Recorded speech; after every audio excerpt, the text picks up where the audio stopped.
This is Will Montgomery, former Washington Redskins center. Yo, what's good, folks?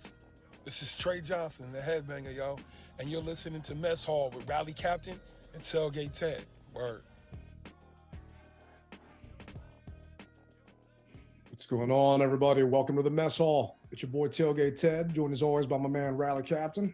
Oh boy, I tell you, Ted, every time I hear that left, right, it just makes me feel good because in a couple days, brother, we're going to be marching into Ford Field.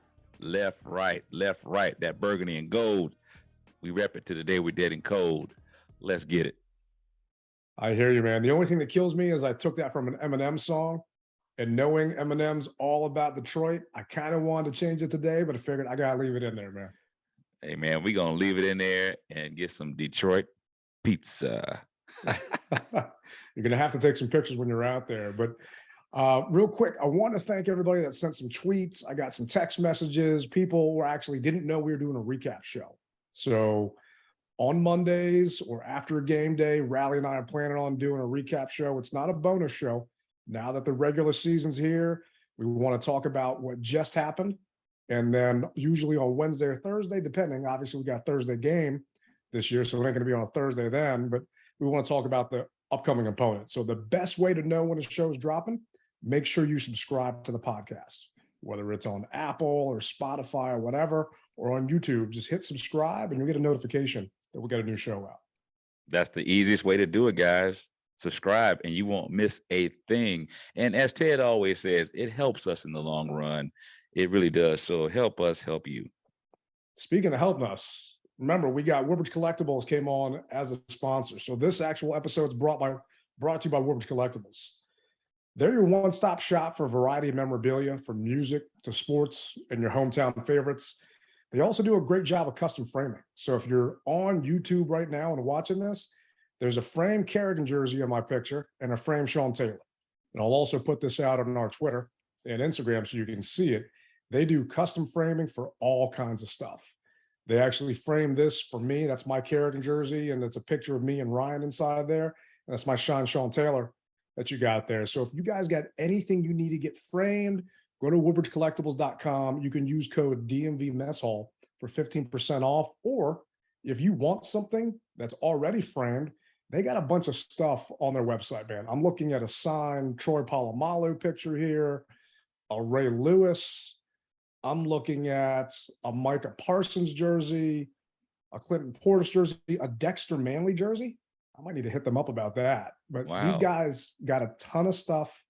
WoodbridgeCollectibles.com. Make sure to hit them up and let them know that the Mess Hall sent you. And guys, these jerseys, this ain't fake stuff, man. This ain't that stuff from China. This is actually good NFL quality jerseys, man. And if you'll be in Detroit, you'll see that I have a Fred Smoot jersey that's signed and autographed by him. And we're raffling it off for $5 a raffle ticket or 6 for 20. So, I mean, do yourself a favor and check them out. And all that money that Rally's raising is going to the American Red Cross. So they're helping the show out. They're also helping out the Red Cross for a great cause. So even if you don't want to buy something, just hit them up. Let them know you heard about them on our show. Helps us out, makes them know that, they're getting some attention dollars, if you will. And, we really appreciate them sponsoring us. But jumping into it, I got to apologize to you off the bat, man. I don't want to say wrong. I was wrong last Monday's show about the mug incident. So you started going off on the team about the mug, and I somewhat stopped you saying it was on a truck outside the stadium, which was correct. It was on a truck outside the stadium. Unfortunately, after seeing Nikki Javala's tweet, it was on the team's official merchandise truck sitting outside the stadium. So that's my bad. You were right to jump on them. I just didn't want to pounce unless I knew for 100% fact that it was actually the team's truck. And man, we can't get out of our own way. Well, Ted, it takes a big man to be able to apologize, and you're my brother, and I appreciate it, man. So I'm cool with it. But like you said, this ain't a pile on. But come on, guys, And that's all I'm going to say. Now, it was definitely interesting because I'm doing the show rundown. I'm looking at different stories and topics to talk about. And if you just type in Commanders, I want to say that's maybe top 3, top 4 things that pop up. And I'm looking through, I'm like, just people leave us alone. And then next thing I know, I realized Nikki Javala actually had a picture of the truck because I didn't see one beforehand. Mm-hmm. And yep, it was definitely one of the teams. But good news is I spoke to a team representative earlier this week, and the team store opened on Sunday. Pissed off I didn't open it beforehand. Did not help out a ton of fans that were coming to town that wanted to get stuff before the game, but it's open. Only problem is it is open on game day right now. Good news is it's going to be opened Monday through Saturday coming up. The team's supposed to announce when that happens. As soon as we find that out, I'll let you know. We'll send it out in our socials because I wanted to buy a bunch of stuff last Sunday, but the line was too long and they ran out. And I wasn't about to sit in that line. Well, Ted, if I may, and we're brothers, so I feel I can correct you and you won't take it the wrong way. The store is actually open now. Okay, they sent it out? It's open. No, they did not. However, I had a rep tell me that the store is open. You can just walk in and it's open. So I had a rep tell me that. And so I have to believe what the rep says who's on site. So I haven't seen anything, a blurb or anything, but the rep would know more so than anybody else. So it's open. Is this the same rep that said that Washington State mug looked good, or, you know? No, I hear you. Well, I can see the stadium from my studio right now that I'm recording in. So I'm going to drive over there probably on Thursday. So for those of you that are listening to this, it's Wednesday the 14th at 5:06. I'm going to stop by there because there's a couple of things I wanted to pick up that I didn't get a chance to. And I'll send a couple messages out and I'll hit you up to let you know. But I'm just happy. It looks amazing. It looked great when we were out there. I'll put some pictures on YouTube. I took some when we were inside.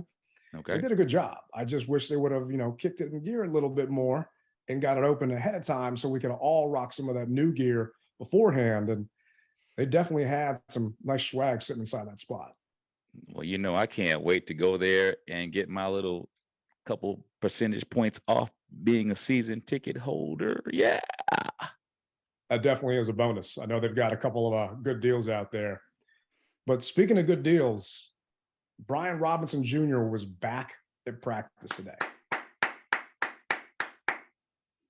Yeah.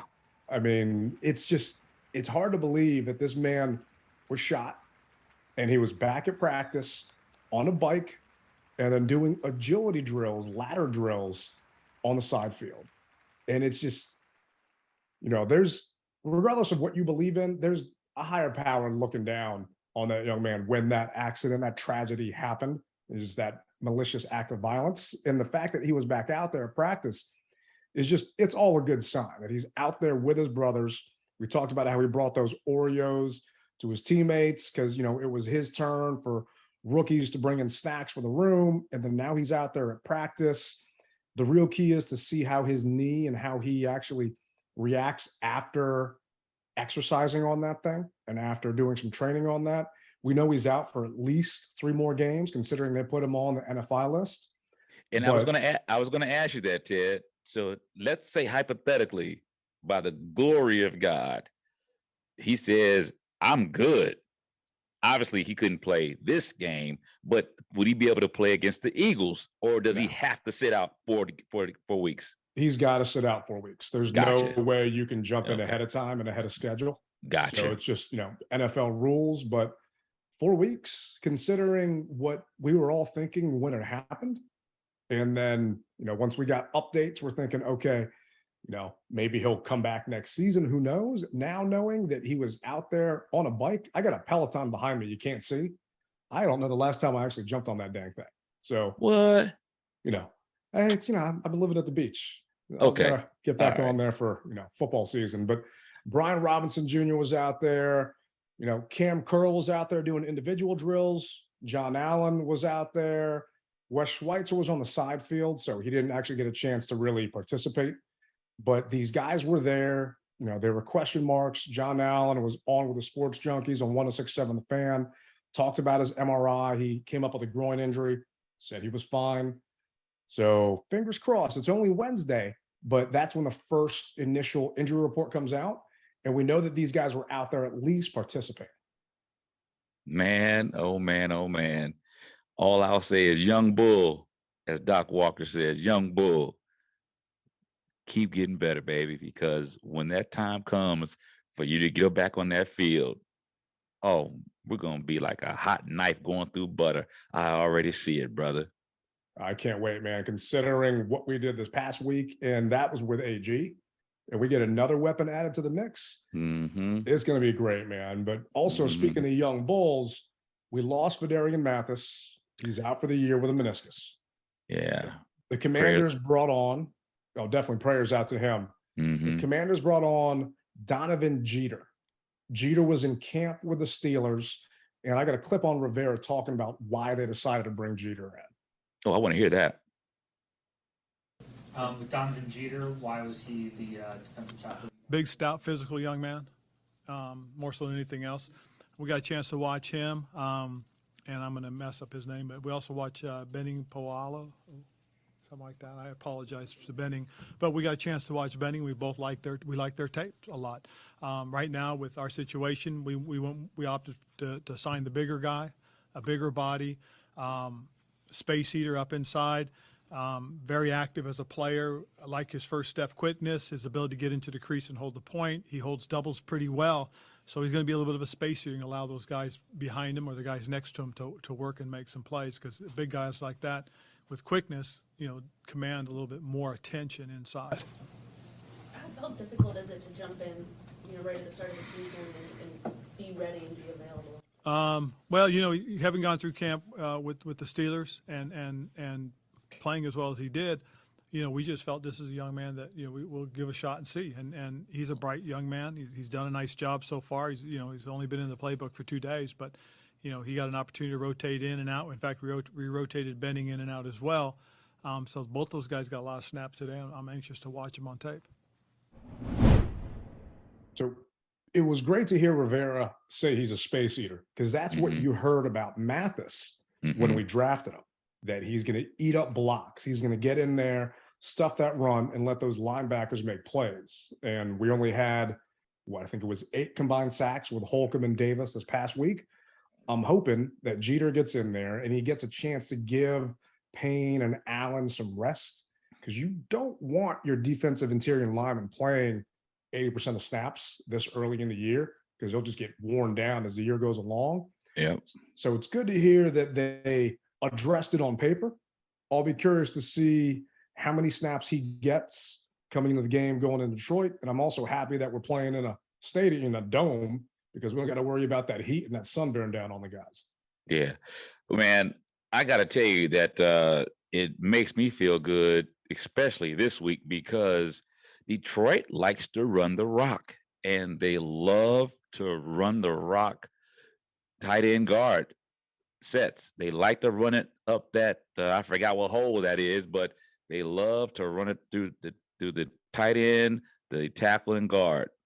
That's their bread and butter. And I think his name is Swift. Swift is somebody to be reckoned with, and I'm happy that we can give these guys a breather. I really am. Yeah, he's definitely someone to be reckoned with, and we'll get into that when we start talking about the matchup this week. But after every game and kind of getting into it, I want to talk about where we stack up in the NFL.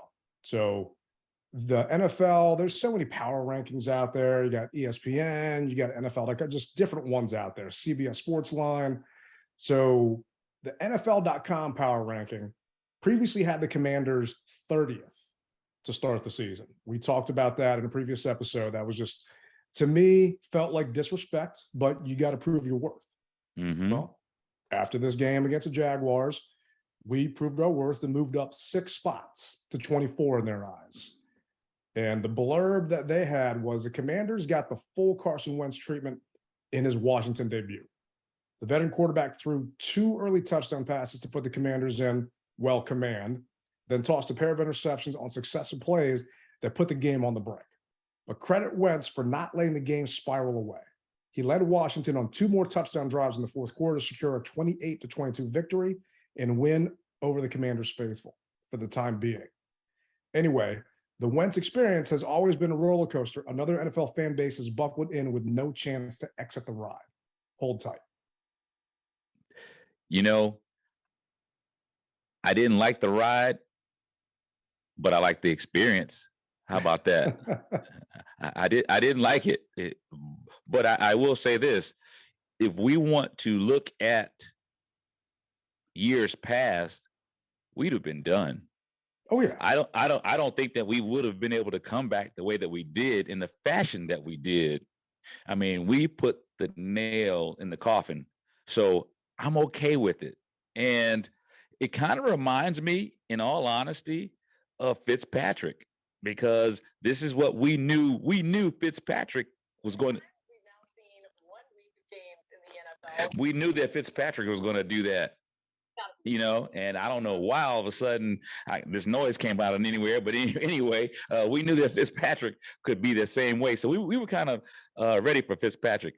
But I think the difference between Fitzpatrick and Wentz is, there was so much bad karma that everyone tried to put on Wentz.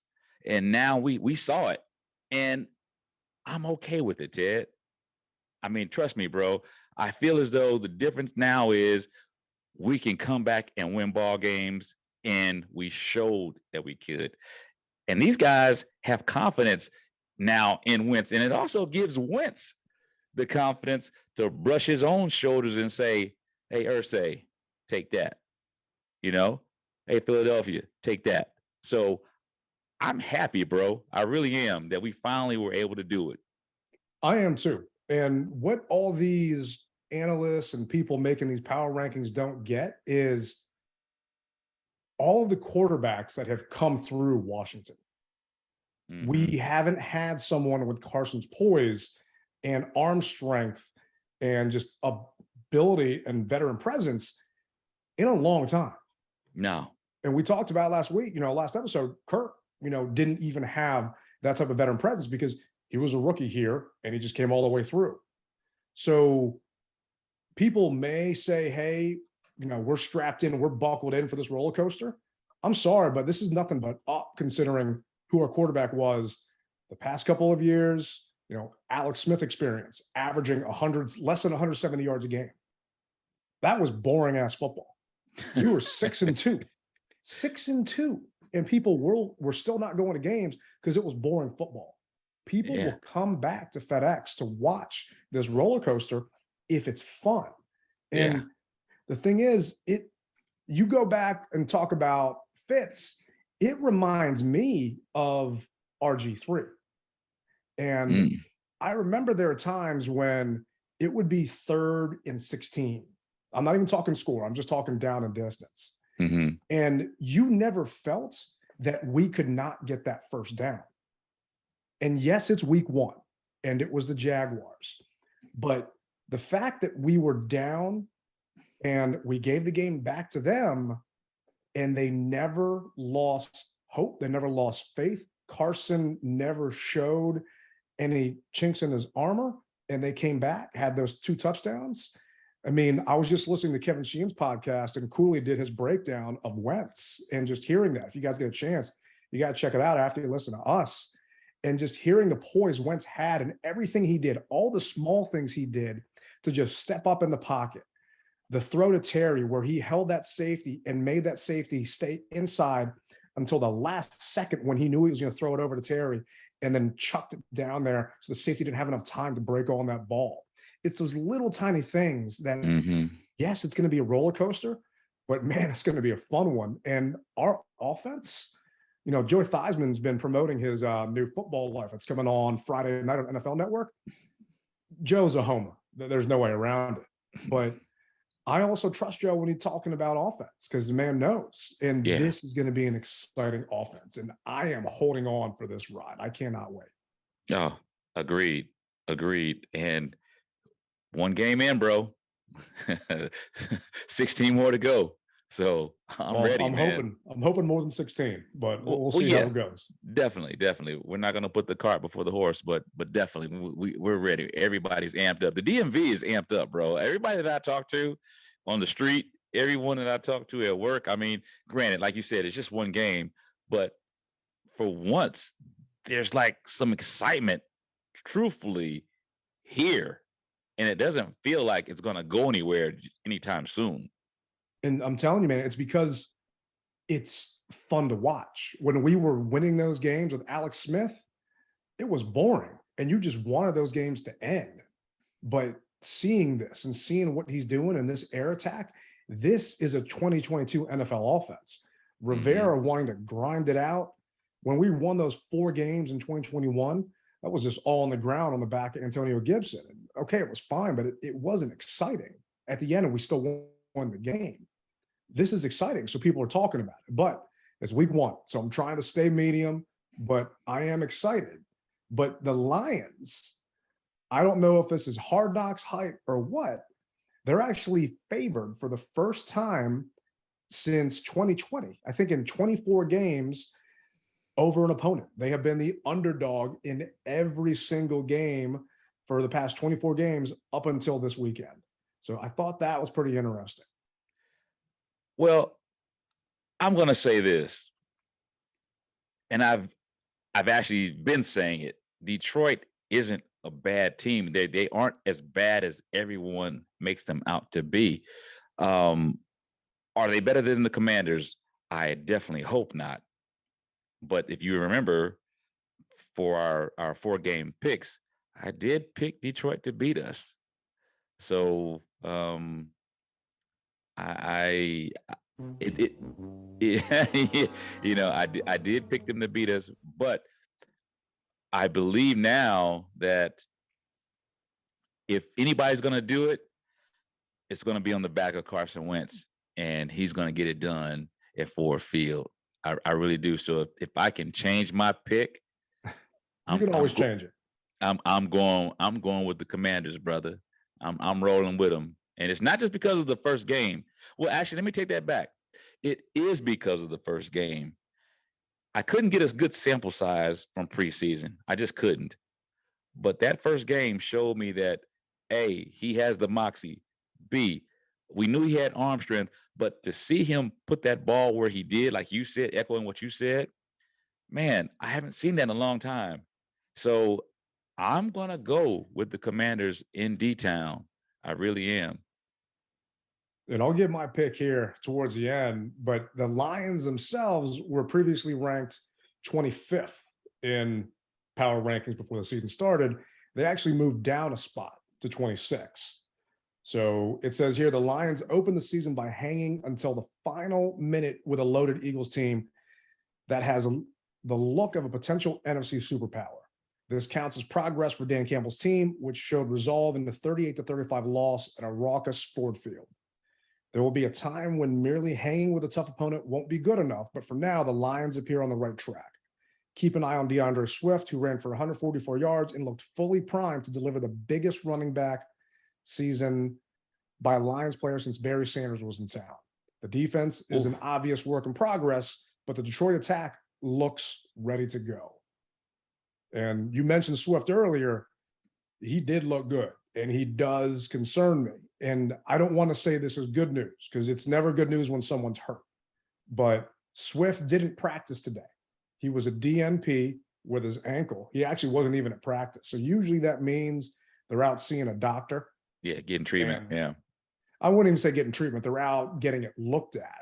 And then they come back for meetings and this and that. But he wasn't there today. And on top of that, they were missing their left tackle and their center did not practice today.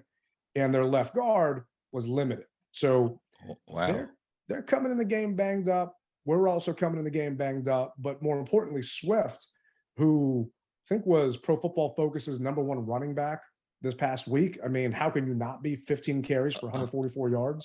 $144. Yeah, man. Yeah. That's impressive, bro. Yeah. He also had a 3 for 31 receiving, a touchdown. He broke 6 tackles yards after contact.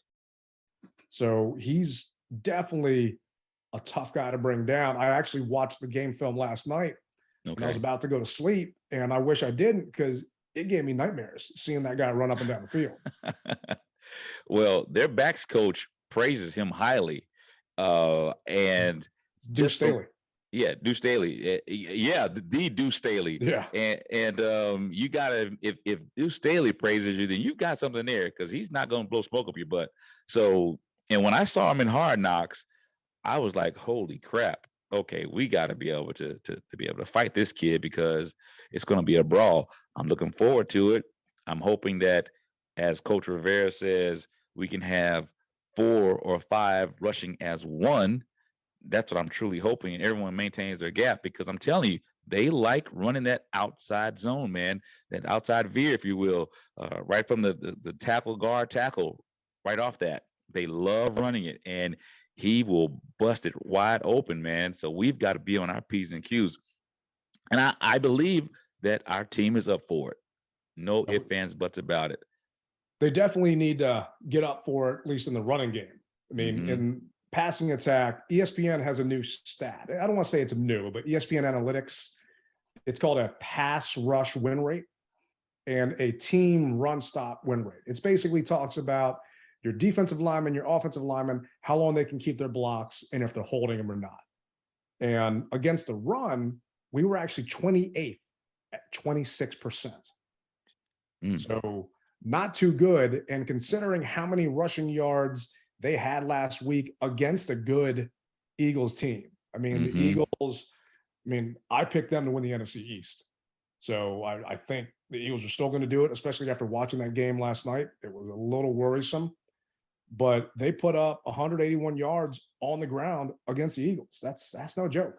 And even if Swift isn't going to play, they got another running back in Jamal Williams, who isn't a slouch. Williams is a good back. He's no Swift, but he's still a good back. Well, let me say something. I watched that game too, Ted, and what I saw basically was, I saw the Eagles up until maybe the fourth quarter, and I'm not gonna say it was garbage time, but and the Eagles were up. What was it? Was it like 30 something to 14? I think it was, if I'm not mistaken. I mean, so were they letting their guards down? Maybe, but and we know that football game is won in 4 quarters, because we just witnessed that obviously last Sunday. But did they let them back in? Maybe, I don't know. But the Eagles, for the most part, had that game won. So the Eagles definitely let Detroit back in the game. Detroit scored 21 points in the third, and the Eagles were up 24. They scored 38 points. The Lions ended up putting up 14 more points in the fourth quarter. The Eagles didn't score at all. Yeah.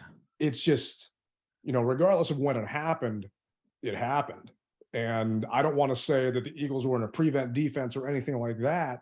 DeAndre Swift just came in. I think they realized Jared Goff, being the number 1 pick of the 2016 draft, doesn't look like a number 1 pick to me. I've never paid attention to Goff, just because he's never been on teams that we really play or cared about. I think he's actually 1-1 versus Washington in his lifetime.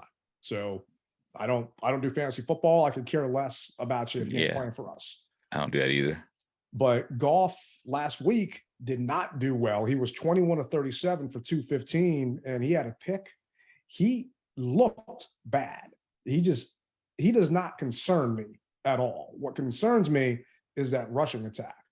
Another reason why is our pass rush win rate on, passing was second.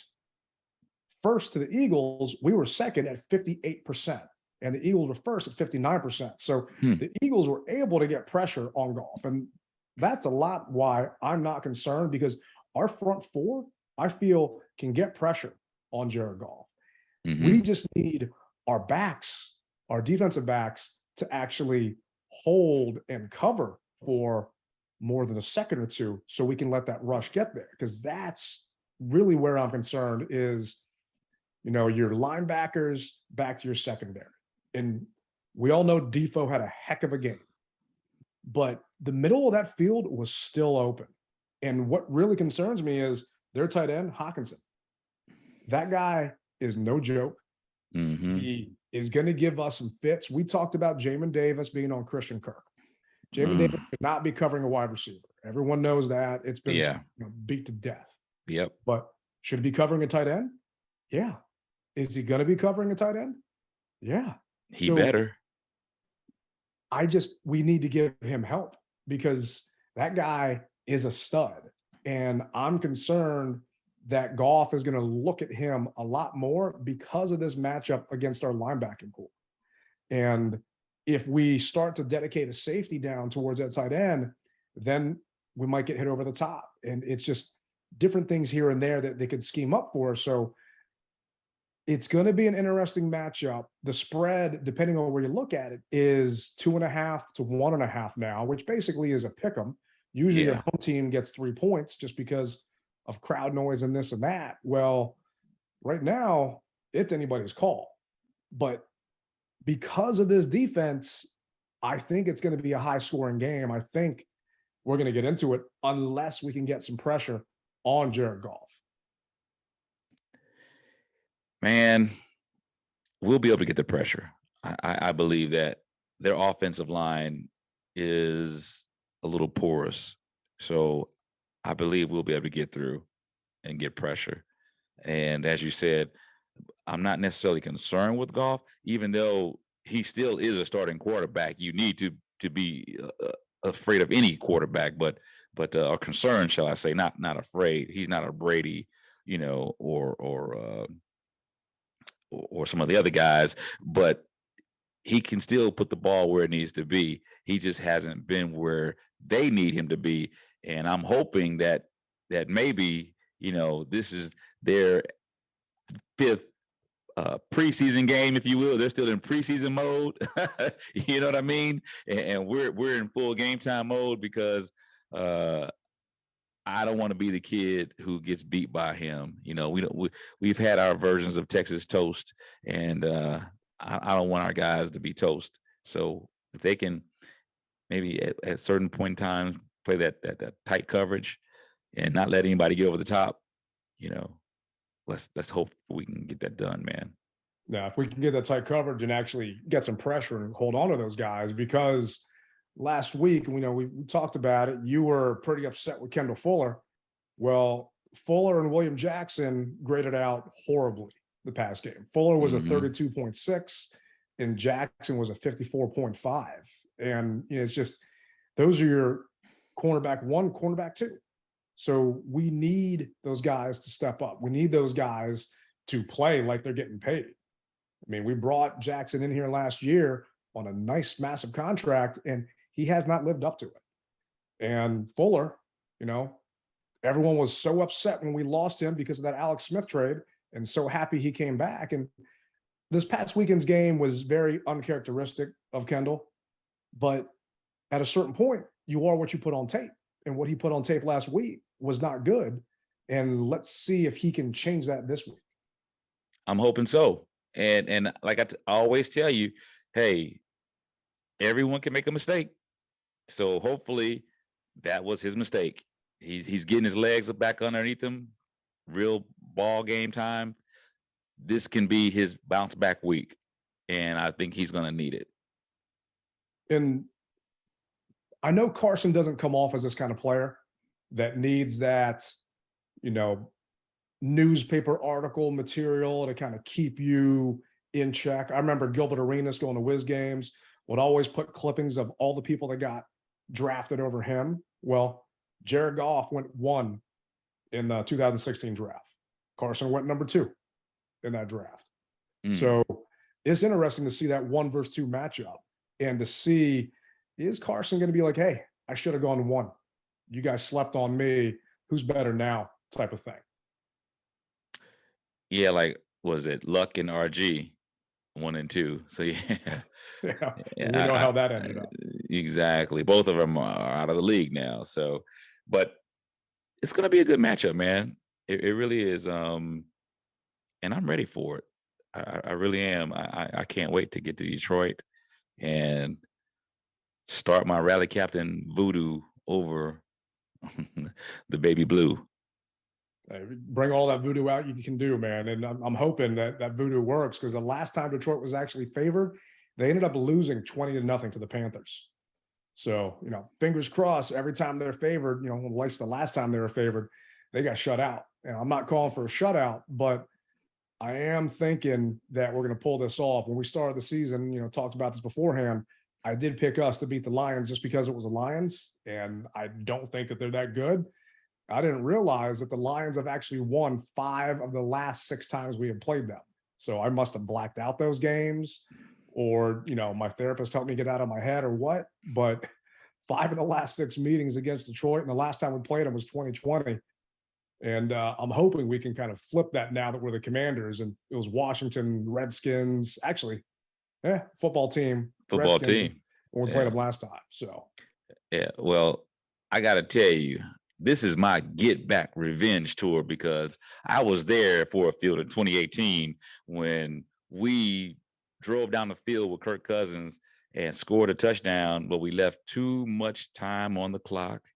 And my man just came down the field and just threw the game-winning touchdown and the last seconds of the game, and they beat us. So this is my get back revenge tour.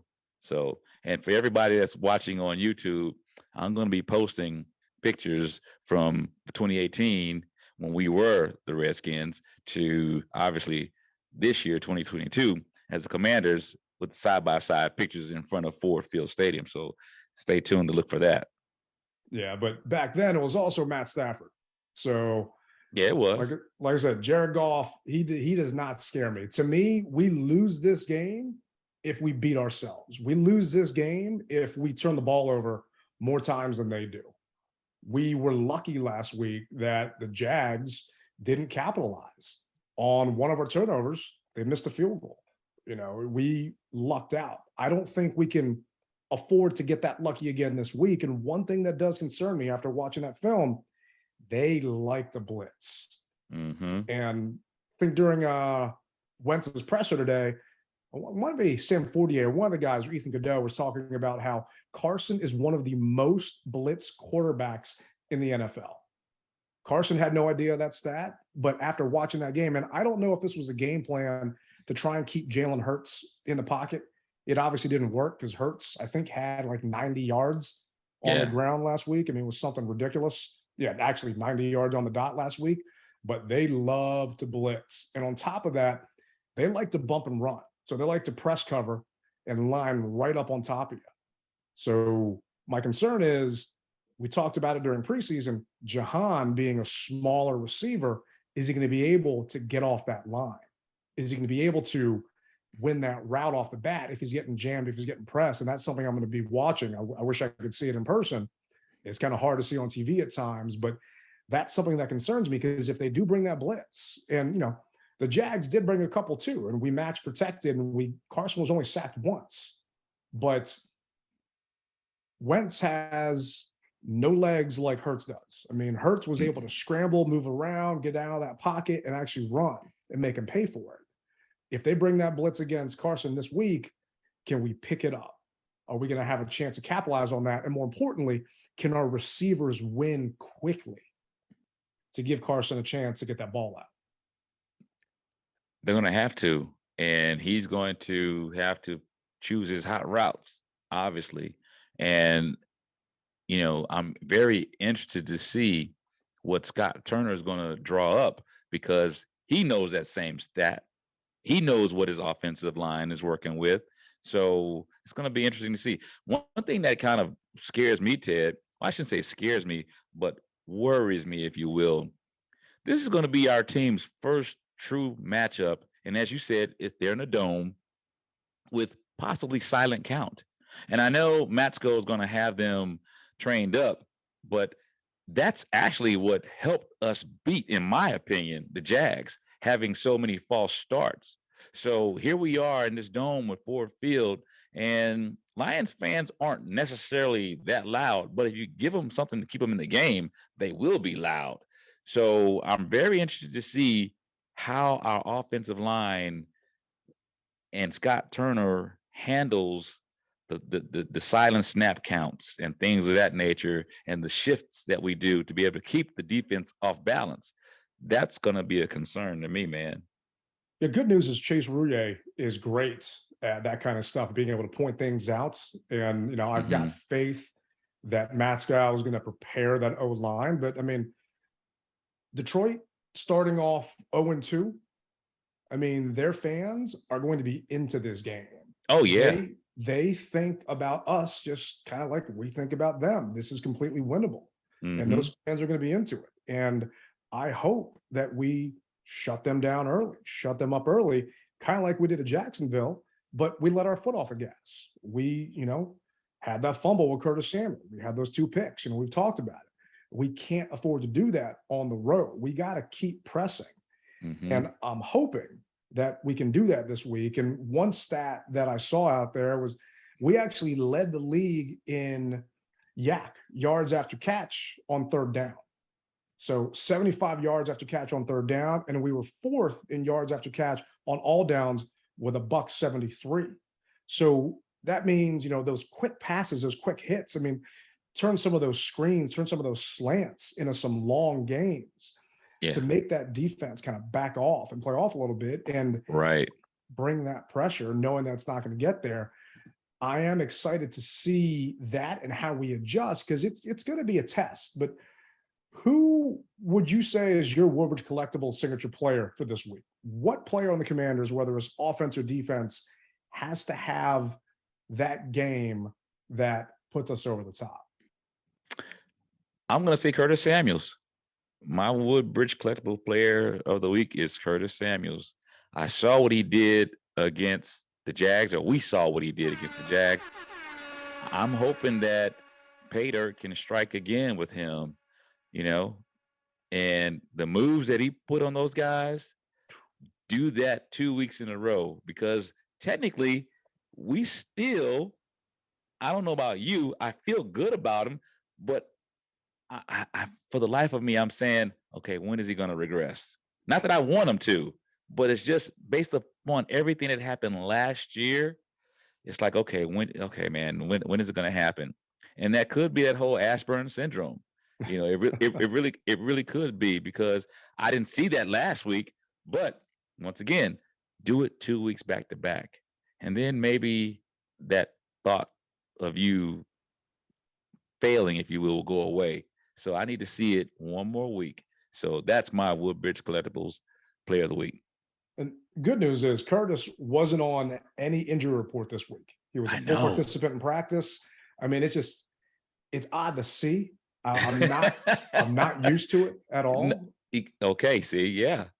No one is, but it's the plays that he didn't make with the ball that excite me, because if I'm Detroit, I'm watching that game film and I'm seeing Curtis. I'm not even talking about the coaches. If I'm the players for Detroit, if I'm the Lions DBs, I'm sitting there and I'm looking at Curtis Samuel make a fool out of some of those Jags players.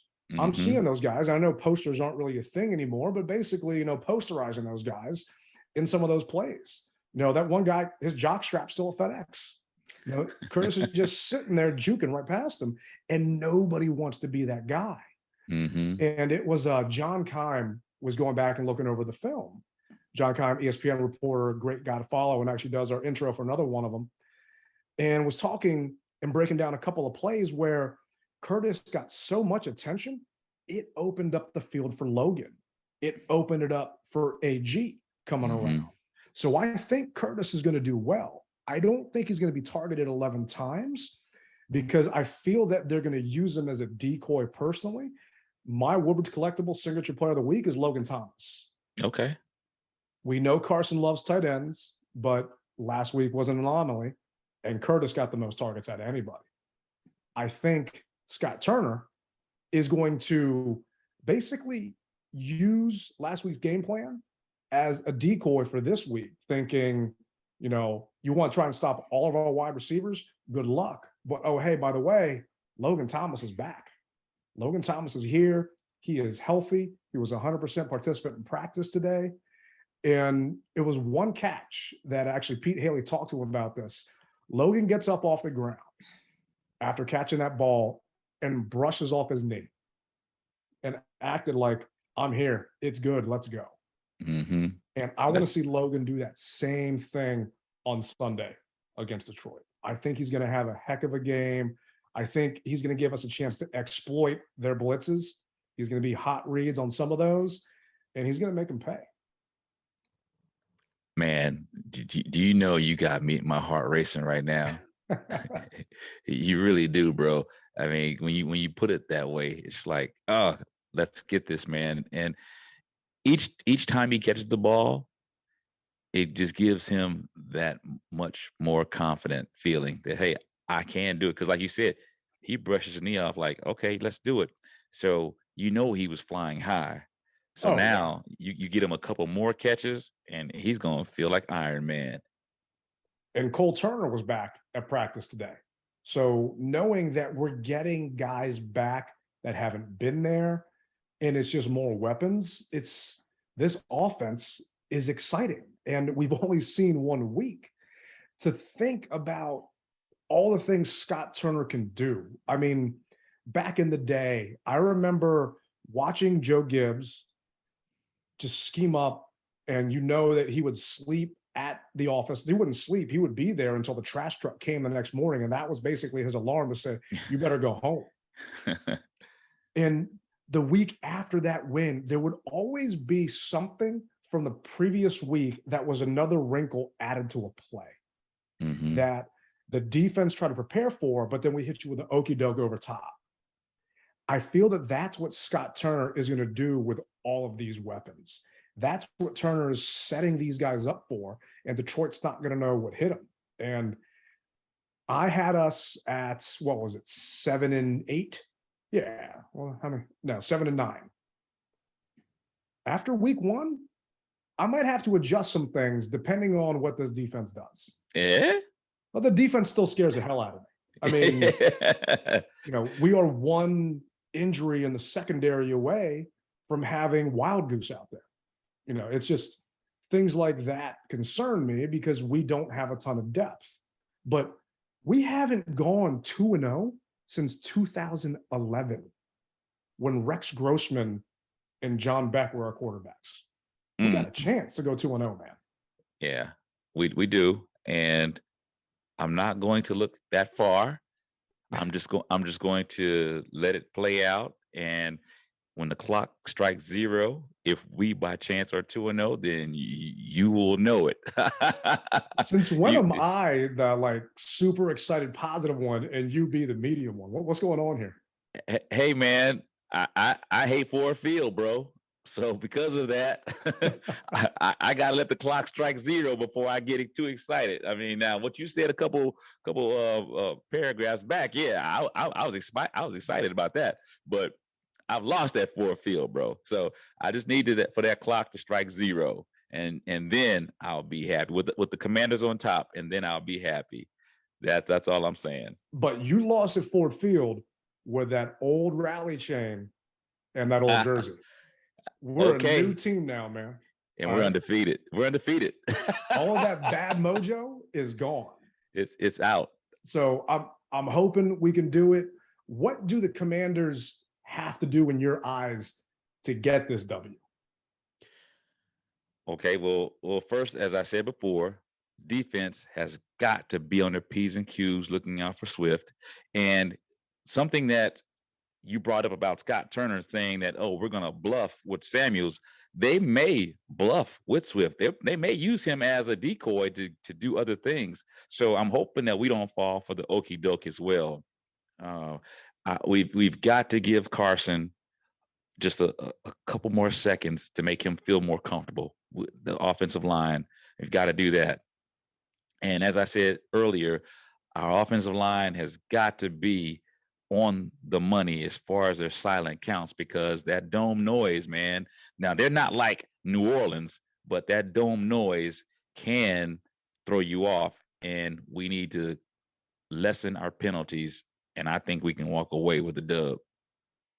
Yeah, no, I hear you there. All of that definitely makes sense if we get a chance to do all those things. But to me, we got to punch the lions in the mouth.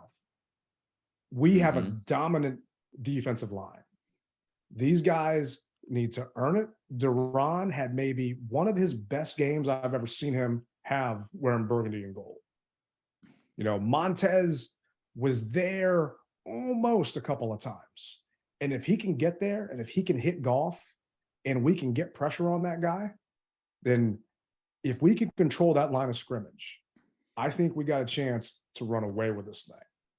We can't turn that ball over. Obviously, that goes without being said every week. But if we can control the trenches this week, because yes, they had a couple of linemen that didn't practice today, but it's Wednesday. So that is going to change come Saturday, come Sunday. But I know that our defensive lineman talent is better than their offensive lineman talent. And if we can hold those gaps and if we can get in there, then we can potentially shut down that rushing attack and not have to worry about it. And there is no way in hell, no way, zero chance Jared Goff can win this game with it completely on his shoulders. If we turn them one-dimensional, there is no way Goff is going to be able to do it. And I am, if you can't tell, excited about it, and I cannot wait to see what's going to happen. What? Tailgate Ted excited? It don't happen that often, man. It definitely doesn't, because I'm always a glass half empty kind of guy. But just looking at game film, just watching everything, and just knowing what we've got on offense, we can outscore them. I really think we can, because the Jaguars offense does not scare me. It's just, can we have the ball last? Like you said earlier, with Stafford getting it with just, a minute or so left in that game, can we hold on to that ball last so we don't got to worry about Goff or a freak play of DeAndre Swift or Jonathan Williams or Chark or whoever it is on their team doing something to maybe we missed a tackle or something here and there. It just play sound football. That's all I'm asking for. Definitely. And for anybody that's coming to Detroit, make sure that you stop by Union Assembly at 5 p.m. at 2131 Woodward Avenue in Detroit for the unofficial fan rally that we're having there. We're going to have a good time. Yeah, Rally puts on these amazing rallies out there. And we talked about it earlier. You can get that Fred Smoot autographed jersey. You just got to sign up for that raffle, throw a couple bucks in there, all going to charity. We really appreciate Woodbridge Collectibles for jumping on board, sponsoring this episode. Thank you guys for listening. Once again, make sure you hit subscribe so that way you don't got to wonder when we got a show dropping, because we got a funny schedule. We got a Monday night game, so obviously we're not going to do a post game on Monday night. Who knows? I might be up in Philly with you. We'll see what happens. But with that being said, thank you all for jumping on board with us at the Mess Hall. This is episode 17. We'll have another one out for you on Monday. Appreciate you guys listening. Thanks, guys. And always in closing, remember to rep it hard or don't rep it at all. Tailgate Ted, Rally Captain, and we're going to be out.